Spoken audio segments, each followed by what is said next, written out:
The US president has also been kept busy on a different issue, on foreign policy. He says there's going to be a high-level direct meeting with Iran over its nuclear program. Now, Iran has previously rebuffed attempts by the US, in particular Donald Trump, to discuss this. For more, let's bring in our North America correspondent, Lauren Day. Lauren, good morning. Now, this was revealed as the White House hosts the Israeli Prime Minister.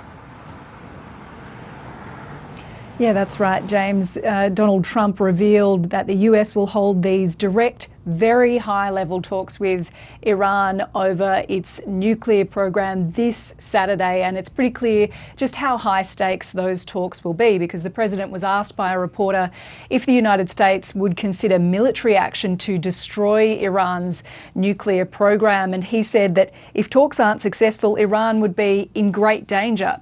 Now, that comment comes after the president last month said that the US would bomb Iran if it doesn't agree to a deal to contain its nuclear program.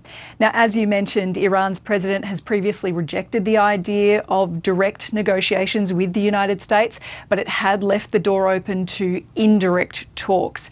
Here's what Donald Trump had to say earlier about those talks. And I think everybody agrees that doing a deal would be preferable to doing the obvious. And the obvious is not something that I want to be involved with, or frankly, that Israel wants to be involved with if they can avoid it. That's Donald Trump speaking there in the White House. And Lauren, the pair also discussed the war in Gaza. What did the president have to say? Well, James, Donald Trump doubled down on his idea of the US taking control of the Gaza Strip. He said it could become what he called a freedom zone.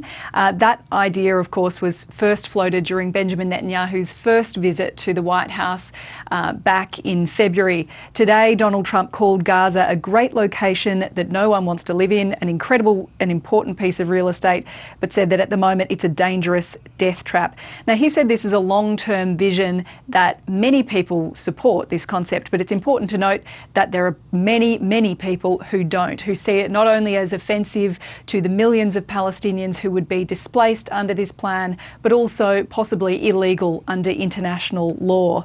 Now, today marks 18 months since the October 7 attacks and since the war in Gaza began. And of course, we've seen in recent times Israel ramping up its military offensive in Gaza after those 2 months of ceasefire, and also implementing a blockade on humanitarian aid and food, which the UN and many human rights groups see as unethical but also possibly illegal. Now, interestingly, Benjamin Netanyahu actually had to take a really circuitous route to Washington this time. He added about 400 Ks to his journey because he was trying to avoid flying over countries that he thought might enforce this arrest warrant from the International Criminal Court that is out for his arrest. So it's clear to see that even though he received this really warm welcome from Donald Trump at the White House, that's certainly not the case either at home or elsewhere.